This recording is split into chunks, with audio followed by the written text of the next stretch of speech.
السلام علیکم ورحمۃ اللہ وبرکاتہ۔ ناظرین خوش آمدید کہتے ہیں QTV کی لائیو نشریات اور خصوصی پروگرام دورہ ترجمہ قرآن مطالعہ جاری سورہ آل عمران کا مطالعہ آگے بڑھا رہے ہیں آیت نمبر 165 سے۔ اعوذ باللہ من الشیطان الرجیم، بسم اللہ الرحمن الرحیم۔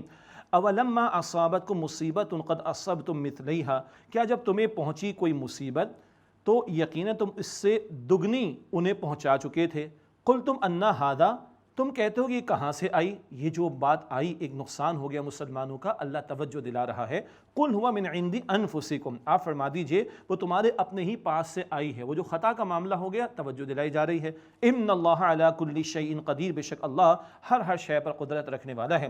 وما اصابکم یوم التقى الجمعان فباذن اللہ وليعلم المؤمنین، اور جو تمہیں تکلیف پہنچی جس دن دو جماعتیں آپس میں ٹکرا گئیں تو وہ اللہ تعالیٰ کے حکم سے، کیوں؟ وَلِيَعْلَمَ الْمُؤْمِنِينَ، تاکہ اللہ تعالیٰ ایمان والوں کو ظاہر کر دے، وَلِيَعْلَمَ الَّذِينَ نَافَقُوا، اور تاکہ اللہ ظاہر کر دے ان کو جنہوں نے نفاق کا رویہ اختیار کیا۔ یہ حکمت پھر آ گئی، کھرے کھوٹے کا فیصلہ ہو رہا ہے، یہ بدلتے حالات میں آزمائشیں آتی ہیں اللہ کے حکم سے، کچھ کو شہادت مل رہی ہے، اللہ اکبر، اور یہ کھڑے کھوٹے کا فیصلہ ہو رہا ہے، یہ منافقین علیحدہ ہو رہے ہیں، سچے ایمان والے استقامت کا مظاہرہ کر رہے ہیں۔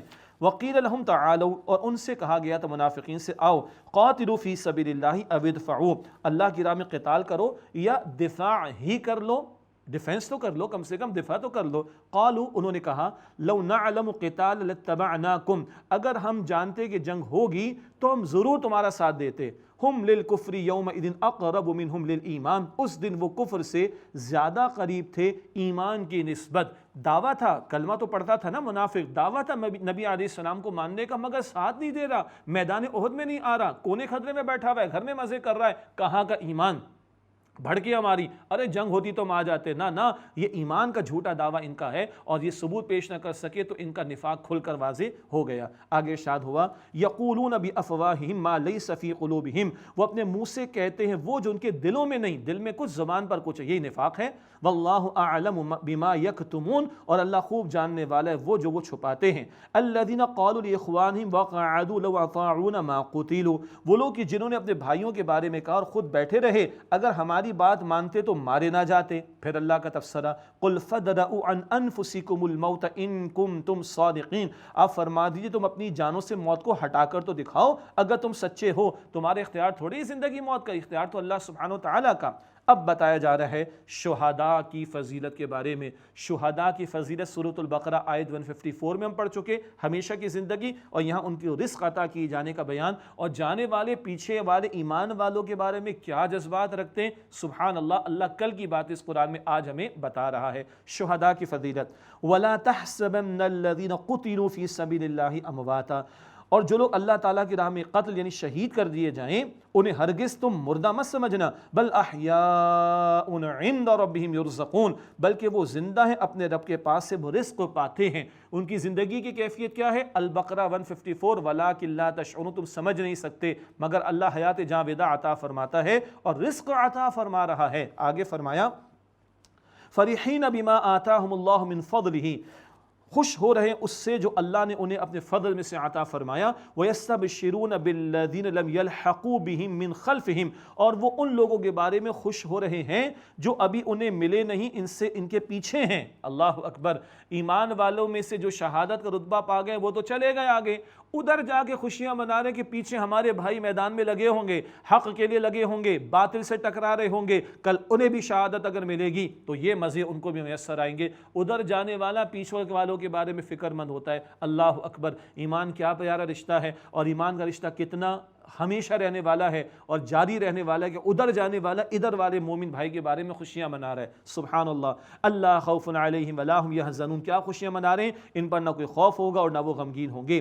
یستبشرون بنعمت من اللہ وفضل وان اللہ لا یضیع اجر المؤمنین، وہ خوشیاں منا رہے ہیں اللہ تعالیٰ کی نعمت اور فضل سے، اور یہ کہ بے شک اللہ ایمان والوں کے اجر کو ضائع نہیں فرماتا۔ یہ یقین اللہ ہم سب کو عطا فرما دے۔ آج جو محنت ہے، روزے کی ہو، تراویح کی ہو، قرآن پاک کو سیکھنے سکھانے کی ہو، دعوت دین کے لیے ہو، اقامت دین کی جد و جہد کے لیے ہو، دین کی سربلندی کے لیے ہو، اللہ بندہ مومن جو ایمان پر اخلاص پر ہے اس کی محنت کو ضائع نہیں کرے گا۔ اگلی آیت کا پس منظر یہ ہے، جب حضور علیہ السلام کھڑے ہوئے اور حضور علیہ السلام نے صحابہ کرام کو پکارا، جب بھگدڑ مچ چکی تھی اور نڈھال ہو چکے تھے، کمزوری آ چکی تھی، صحابہ جمع ہوئے، حضور نے فرمایا کہ ان کو غلطی کا احساس ہوگا، جو کفار چلے گئے نا ان کو احساس ہوگا کہ سارے مسلمانوں کو ختم کیوں نہ کر ڈالا، چلو۔ تو حضور کی پکار پر صحابہ نے حالانکہ زخموں سے چور چور ہیں لبیک کہا اور حمراء الاسد ایک علاقے تک گئے، اور ان کفار اور مشرکین کے دلوں میں اللہ نے روب ڈال دیے، وہ پلٹ کر نہ آ سکے، مگر صحابہ پیچھے سے ان کی طرف گئے ہیں۔ تو احد کے میدان کو شکست نہیں کہا جا سکتا، ہاں یہ کہا جا سکتا ہے وقتی طور پر نقصان کا معاملہ ہوا، پیچھے اٹھ کر گئے صحابہ اور ان کفار کی ہمت نہ ہوئی کہ پلٹ کر واپس آئیں۔ اس پس منظر میں اگلی آیت الذین استجابوا للہ والرسول من بعد ما اصابهم القرح، جن لوگوں نے اللہ اور اس کے رسول کا حکم قبول کیا اس کے بعد کہ انہیں زخم پہنچا، للذین احسنوا منہم واتقوا اجر عظیم، ان میں سے جن لوگوں نے عمدگی کے ساتھ نیکی کی اور تقوی کی روش اختیار کی ان کے لیے بڑا اجر ہے۔ اگلی آیت کا بھی ایک پس منظر، یہ تو احد کا میدان ہو گیا، بعد میں ابو سفیان ابھی ایمان نہیں لائے، وہ فتح مکہ کے موقع پر ایمان لائیں گے بعد میں۔ ابو سفیان نے کہا کہ اگلے سال 4 ہجری میں بدر صغرا ہوگا، بدر تو ہو گیا 2 ہجری میں، کہا نیکسٹ ایئر 4 ہجری میں پھر بدر میں ملاقات ہوگی۔ حضور تشریف لے گئے صلی اللہ علیہ وسلم، صحابہ کو لے کر گئے، مگر کفار کے دلوں میں روب آ گیا، ہمت نہ ہوئی، مسلمان وہاں ٹھہرے رہے، کچھ تجارت وغیرہ بھی کر لی اور خیر لے کر واپس آئے۔ اس پس منظر میں اگلی آیت فرمایا الذین قال لهم الناس، جنہیں لوگوں نے کہا ان الناس قد جمعوا لکم، کہ لوگوں نے تمہارے مقابلے کے لیے سامان تیار کر رکھا ہے، فخشوہم، تو ان سے ڈرو، مسلمانوں کو کہا جا رہا ہے ڈرو، فزادہم ایمانا، تو ان کا ایمان اور زیادہ بڑھ گیا۔ سبحان اللہ، یہ عجیب دولت ہے ایمان، لوگ ڈرا رہے ڈرو، ایمان والے سبحان اللہ ان کا ایمان بڑھ رہا ہے۔ کیوں؟ ایمان والوں کو پتہ ہے جب اس میدان میں قدم رکھا تو مصائب تو آئیں گے، مشکلات تو آئیں گی، جان کا نذرانہ پیش کریں گے، ہمیشہ کی زندگی ملے گی، سبحان اللہ۔ تو ایمان والے نتھنگ ٹو لوز والی بات ہے، اللہ مجھے اور آپ کو یقین عطا فرما دے۔ تو کفار کے بارے میں ان کو ڈرایا جا رہا ہے، مسلمانوں کو ڈرایا جا رہا ہے ڈرو، اور فزادہم ایمانا، ان کا ایمان اور زیادہ بڑھ گیا۔ وقالوا حسبنا اللہ ونعم الوکیل، اور انہوں نے کہا کہ اللہ ہمارے لیے کافی ہے اور وہ کیا ہی عمدہ وکیل یعنی کارساز ہے۔ فانقلبوا بنعمت من اللہ وفضل، پھر وہ لوٹے اللہ کی نعمت اور فضل کے ساتھ، کوئی لم یمسسہم سوء، انہیں کوئی تکلیف نہیں پہنچی، واتبعوا رضوان اللہ، اور انہوں نے اللہ تعالیٰ کی رضا کی پیروی کی، واللہ ذو فضل عظیم، اور اللہ بڑے فضل کا مالک ہے۔ اللہ اکبر کبیرہ۔ مسلمان گئے سن 4 ہجری، بدر صغرا اس کو کہا جاتا ہے، کفار کی ہمت نہ پڑی، مسلمان ٹھہرے، کفار نہیں آئے، چیلنج دیا تھا کفار نے، مسلمان گئے لیکن کفار بھاگ لیے اور اللہ کے فضل کے ساتھ مسلمان واپس لوٹے ہیں۔ انما ذالکم الشیطان یخوف اولیاءہ، بے شک یہ شیطان ہے جو تمہیں اپنے دوستوں کے ذریعے سے ڈراتا ہے۔ شیطان، حزب الشیطان کی جو پارٹی ہے نا، شیطان کی اپنی پارٹی، اس کے ذریعے سے مسلمانوں کو ڈرانے کی کوشش کرتا ہے۔ فلا تخافوہم وخافونی ان کنتم مؤمنین، اللہ فرماتا ہے بس تم ان سے نہ ڈرو اور مجھ سے ڈرو اگر تم ایمان والے ہو۔ سچی بات عرض کروں، ایک سے ڈرنا آسان ہے، بہت سو سے ڈرنا بڑی ٹینشن کی بات ہے۔ آج ہم بہت سو سے ڈر رہے ہیں، ایک سے نہیں ڈر رہے۔ وہ ایک سجدہ جسے تو گراں سمجھتا ہے 1000 سجدوں سے دیتا ہے آدمی کو نجات۔ فلاں ملک سے ڈر رہے ہیں، فلاں ملک سے ڈر رہے ہیں، فلاں فنڈنگ ایجنسی سے ڈر رہے ہیں، فلاں سے ڈر رہے ہیں، کتنوں سے ڈرو گے بھائی؟ ایک سے ڈرو نا۔ تو وہ آزادی، حقیقی آزادی، جب بندہ ایک اللہ کا ہو جائے تو اس سے بڑا کوئی آزاد نہیں ہوتا، اور جو ادھر ادھر چلتا رہے اس سے بڑا کوئی غلام نہیں ہوتا۔ ہم غلام بنے پڑے ہیں آج، ہمیں آزاد ہونا ہے، اور آزادی تب ملے گی جب ایک اللہ کی واقعتاً غلامی ہم اختیار کریں گے۔ فلا تخافوہم وخافون ان کنتم مؤمنین، بس تم ان سے مت ڈرو اور مجھ سے ڈرو اگر تم ایمان والے ہو۔ ولا يحزنك الذين يسارعون في الكفر، اور اے نبی علیہ السلام آپ کو غمگین نہ کریں وہ لوگ جو کفر میں تیزی دکھاتے ہیں۔ یہ یہود کی سازشیں مشرکین کے ساتھ مل کر مسلمانوں کے خلاف مشرکین کو بھڑکانے میں پیچھے یہود کا بھی ہاتھ ہوتا تھا، بھڑکاتے تھے۔ تو بتایا جا رہا ہے حضور علیہ السلام کے ذریعے امت کو تعلیم، صحابہ کرام کو تعلیم کہ یہ کفار کی تیزی، کفر میں تیزی دکھانا یہ آپ کو غمگین نہ کرے۔ انہم لن یضروا اللہ شیئا، یقیناً وہ اللہ تعالیٰ کا ہرگز کچھ بگاڑ نہیں سکیں گے۔ یرید اللہ الا یجعل لہم حظا فی الآخرہ، اللہ تعالیٰ تو یہ چاہتا ہے کہ ان کا آخرت میں کوئی حصہ نہ دے۔ ولہم عذاب عظیم، اور ان کے لیے بڑا عذاب ہے۔ ان الذین اشتروا الکفر بالایمان لن یضروا اللہ شیئا، بے شک جن لوگوں نے ایمان کے بدلے کفر مول لیا وہ ہرگز اللہ تعالیٰ کا کچھ بگاڑ نہیں سکیں گے۔ ولہم عذاب علیم، اور ان کے لیے دردناک عذاب ہے۔ وَلَا يَحْسَبَنَّ الَّذِينَ كَفَرُوا أَنَّمَا نُمْلِي لَهُمْ خَيْرٌ لِأَنفُسِهِمْ، اور جن لوگوں نے کفر کیا وہ ہرگز گمان نہ کریں کہ ہم جو انہیں ڈھیل دے رہے ہیں یہ ان کے لیے بہتر ہے، نہ موت کا وقت اللہ کا معین ہے، اللہ کی طرف سے معین ہے موت کا وقت بندے کے لیے، اور کسی گروہ کے لیے اللہ کا فیصلہ وقت معین پر عذاب کا آ جاتا ہے۔ یہ اس ڈھیل سے جو ہے وہ غلط مفہوم نہ لیں، انما نملی لہم لیزدادوا اثما، در حقیقت ہم انہیں ڈھیل دیتے ہیں تاکہ وہ گناہ میں بڑھ جائیں، ان کی فائل پوری تیار ہو جائے، وَلَهُمْ عَذَابٌ مُهِينٌ، اور ان کے لیے ذلیل کر دینے والا عذاب ہے۔ مَا كَانَ اللَّهُ لِيَذَرَ الْمُؤْمِنِينَ عَلَى مَا أَنْتُمْ عَلَيْهِ، اللہ تعالیٰ ایسا نہیں ہے کہ ایمان والوں کو اس حال پر چھوڑ دے جس پر اے مسلمانوں تم ابھی ہو، حَتَّى يَمِيزَ الْخَبِيثَ مِنَ الطَّيِّبِ، یہاں تک کہ اللہ ناپاک لوگوں کو پاک لوگوں سے جدا کر دے۔ ایک اور حکمت آ گئی، یہ حق و باطل کے مار کے سجیں گے تو کھڑے کھوٹے کا فیصلہ ہوگا۔ یہ 300 پتہ چل کے جھوٹے دعوے دار الگ ہو گئے منافقین، اور استقامت کرنے والے مظاہرہ کرنے والے وہ کھڑے، تو اللہ تعالیٰ ان آزمائشوں سے گزارے گا تاکہ ناپاک اور پاک لوگوں کو جدا کر دے۔ وَمَا كَانَ اللَّهُ لِيُطْلِعَكُمْ عَلَى الْغَيْبِ، اور اللہ تعالیٰ ایسا نہیں کہ تمہیں غیب کی خبر دے دے، کل یہ ہوگا یہ ہوگا یہ ہوگا سارا تمہارے سامنے آ جائے، پھر تو امتحان کا مقصد فوت ہو جائے گا۔ تو اللہ ایسا نہیں کہ تمہیں غیب کی خبر دے، ہاں وَلَٰكِنَّ اللَّهَ يَجْتَبِي مِن رُّسُلِهِ مَن يَشَاءُ، لیکن اللہ اپنے رسولوں میں سے جس کو چاہتا ہے چن لیتا ہے۔ مراد یہ ہے کہ اللہ اپنے پیغمبروں کو غیب کی خبروں میں سے عطا فرماتا ہے، اور ہاں اللہ نے سب سے بڑھ کر عطا فرمایا محمد مصطفیٰ صلی اللہ علیہ وآلہ وسلم کو۔ فآمنوا باللہ ورسولہ، پس تم اللہ اور اس کے رسولوں پر ایمان لاؤ، وَإِن تُؤْمِنُوا وَتَتَّقُوا فَلَكُمْ أَجْرٌ عَظِيمٌ، اور اگر تم ایمان لاؤ تقوی کی روش اختیار کرو تو تمہارے لیے بڑا اجر ہے۔ وَلَا يَحْسَبَنَّ الَّذِينَ يَبْخَلُونَ بِمَا آتَاهُمُ اللَّهُ مِنْ فَضْلِهِ هُوَ خَيْرًا لَهُمْ، اور وہ لوگ ہرگز یہ خیال نہ کریں جو اس مال میں بخل یعنی کنجوسی کرتے ہیں جو اللہ نے اپنے فضل سے انہیں عطا کیا ہے، کہ یہ سمجھیں کہ یہ ان کے لیے بہتر ہے، یہ بخیلی کر رہے ہیں، کنجوسی کر رہے ہیں، احد کا میدان سجا تو وہاں آئے بھی نہیں، مال بھی خرچ نہیں کیا، تو اگر ایسا ہے کہ یہ سمجھیں ان کے حق میں بہتر ہے تو ان کی خام خیالی ہے، بل هو شر لهم، بلکہ یہ ان کے لیے برا ہے۔ مال جمع کر کے رکھا ہوا راہ خدا میں خرچ نہیں ہو رہا، اللہ کے دین کی جد و جہد جاری، تم گھر میں آرام سے بیٹھے ہو مال خرچ نہیں کر رہے، یہ بہتر نہیں ہے تمہارے لیے۔ سَيُطَوَّقُونَ مَا بَخِلُوا بِهِ يَوْمَ الْقِيَامَةِ، جس مال میں انہوں نے بخل کیا ان قریب قیامت کے دن توق بنا کر ان کو پہنایا جائے گا، عذاب دیا جائے گا۔ ہاں اللہ اکبر، وَلِلَّهِ مِيرَاثُ السَّمَاوَاتِ وَالْأَرْضِ، اور اللہ تعالیٰ ہی وارث ہے آسمان اور زمین کا۔ علماء نے یہ بھی لکھا جو لوگ زکوٰۃ ادا نہیں کرتے مال میں سے، یہ زکوٰۃ نہ ادا کرنے والوں کا مال خوفناک گنجے سانپ کی شکل میں مسلط کیا جائے گا، اور وہ کہے گا لو عذاب چکھو، انا مالک و انا کنزک، میں تمہارا مال ہوں، میں تمہارا خزانہ ہوں۔ بخاری شریف میں روایت بھی آتی ہے۔ اور ان جیسے منافقین جنہوں نے مال کو روکا راہ خدا میں خرچ نہیں کیا، ڈراوا دیا گیا کہ توق بنا کر پہنایا جائے گا۔ وَلِلَّهِ مِيرَاثُ السَّمَاوَاتِ وَالْأَرْضِ، اور اللہ تعالیٰ ہی وارث ہے آسمان و زمین کا۔ تمہارے پاس جو کچھ ہے وہ تمہارا ہے کب؟ سارا اللہ کا ہے نا، دو اللہ کی راہ میں، خرچ کرو اس کی راہ میں، اور اگر تم مر گئے تو جو مال بچے گا کل کسی اور کا، پھر کسی اور کا، پھر کسی اور کا، بالآخر کس کا ہے وہ؟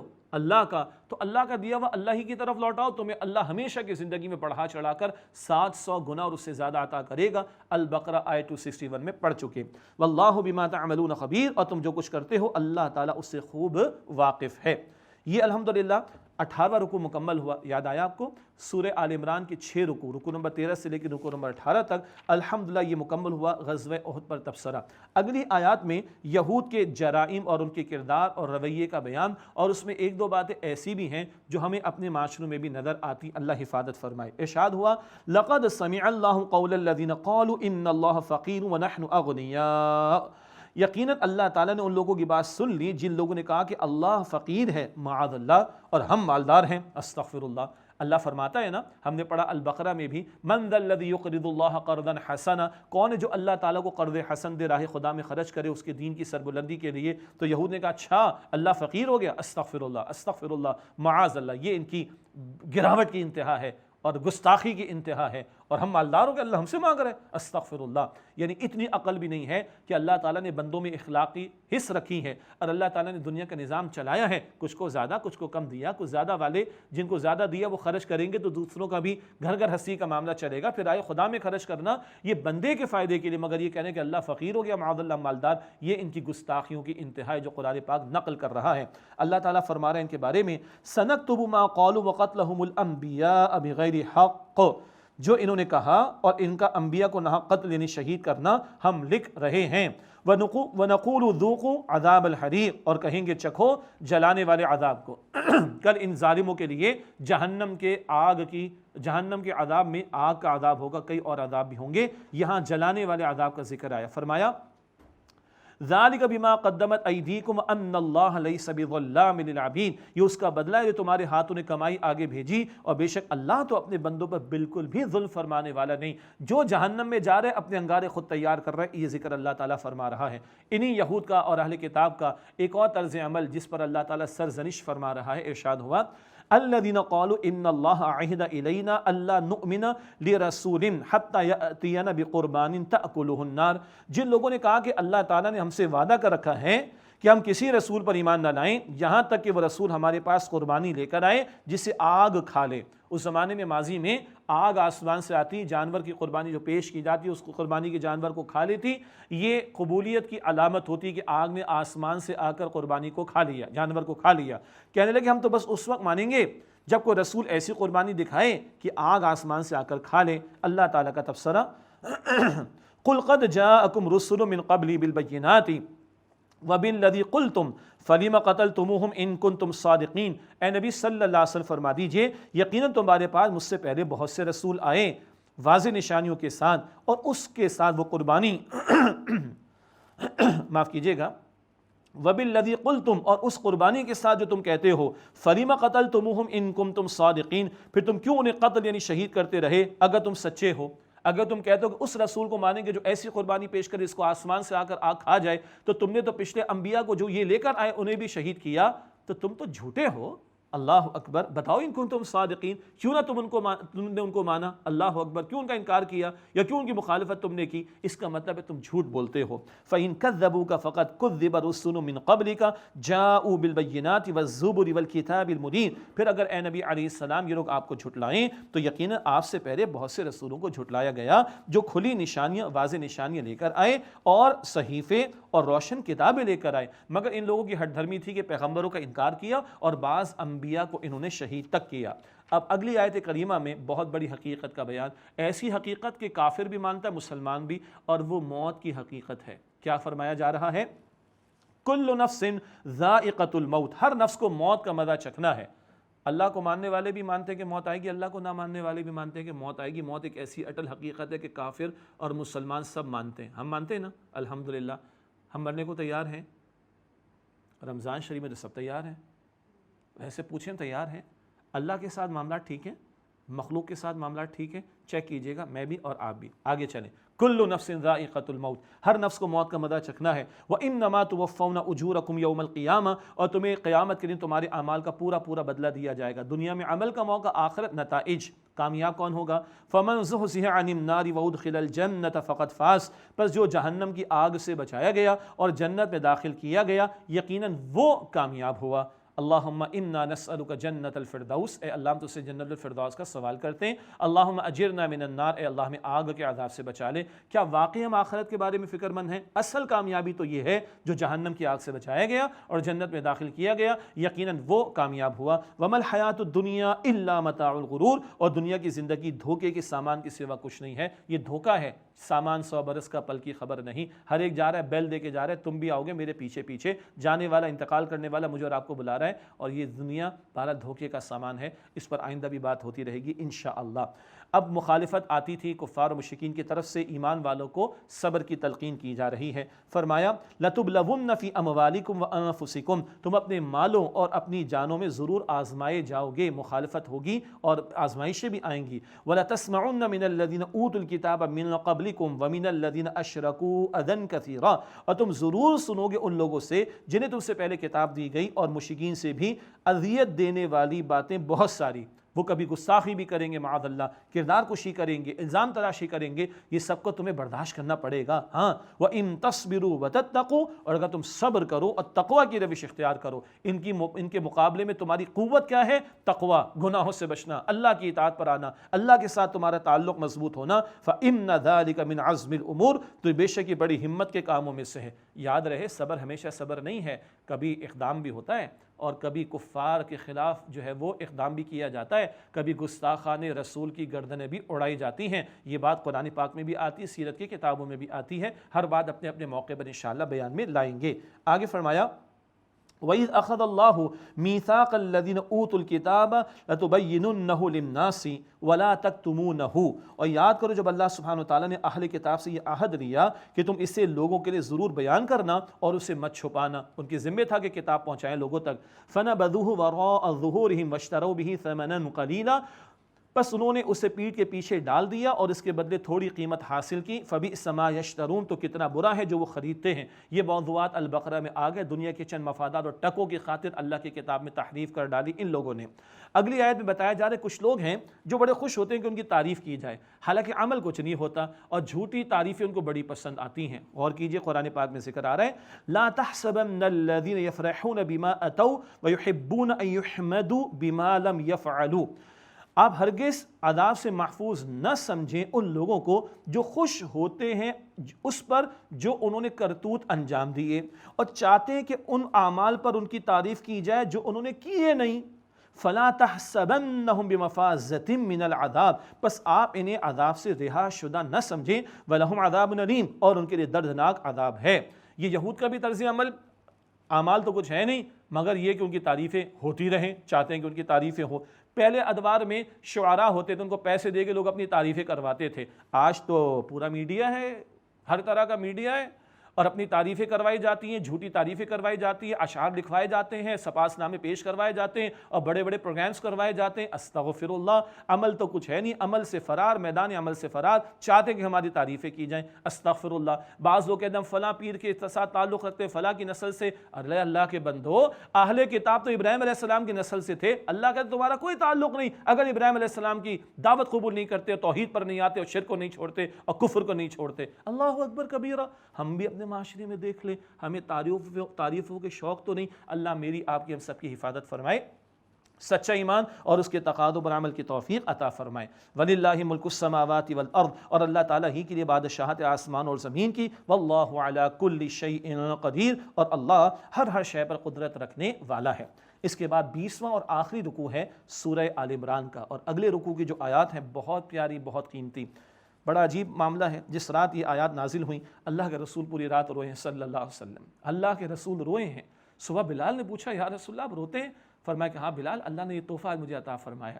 یہ شکرانے کے طور پر حضور کی آنکھوں سے آنسو جاری ہو گئے تھے صلی اللہ علیہ وسلم۔ اور یہ آیات ہیں جو اللہ کے رسول تہجد کے موقع پر بیدار ہوتے تو آسمان کی طرف نگاہ اٹھا کر حضور ان آیات کی تلاوت فرمایا کرتے تھے صلی اللہ علیہ وسلم۔ اور جب یہ نازل ہوئیں حضور روئے ہیں صلی اللہ علیہ وسلم۔ علماء نے یہ بھی لکھا شکرانے کے طور پر اتنا عظیم خزانہ اللہ نے عطا فرمایا۔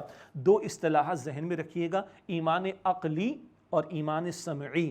کچھ ہماری فطرت میں اللہ تعالیٰ نے ایسا مواد رکھ دیا کہ ہم اللہ کو پہچان سکتے ہیں، اور پیغمبر کی بات سنتے ہیں تو ایمان مکمل ہوتا ہے۔ تو ایک ایمان عقلی غور و فکر سے ملنے والا، ایک ایمان سمعی پیغمبر کی دعوت کو سن کر ملنے والا۔ یہ موضوعات اگلی آیت میں آ رہے ہیں۔ اس کائنات میں غور و فکر کی دعوت فرمایا ان فی خلق السماوات والارض واختلاف اللیل والنہار لآیات لأولی الالباب، بے شک آسمان و زمین کی تخلیق میں اور رات دن کے بدلتے نظام میں عقل مند لوگوں کے لیے نشانیاں ہیں۔ اس کائنات کی پیدائش، یہ زمین و آسمان کا نظام، یہ رات دن کا چلتا ہوا نظام، یہ الل ٹپ نہیں ہے، یہ آٹومیشن پر نہیں ہے، یہ بائی ڈیفالٹ نہیں ہے۔ رب کائنات نے اس کائنات کو بنایا، اور کوئی تو ہے جو نظام ہستی چلا رہا ہے، وہی خدا ہے۔ عقل مند لوگ اس کائنات میں غور و فکر کرتے ہیں، فکر بھی کرتے ہیں، ذکر بھی کرتے ہیں۔ فرمایا الذین یذکرون اللہ قیاما وقعودا وعلی جنوبہم، وہ کہ جو اللہ کا ذکر کرتے ہیں کھڑے ہونے کی حالت میں اور بیٹھنے کی حالت میں، اور اپنی کروٹوں پر بھی اللہ کا ذکر کرتے ہیں، سوتے وقت بھی۔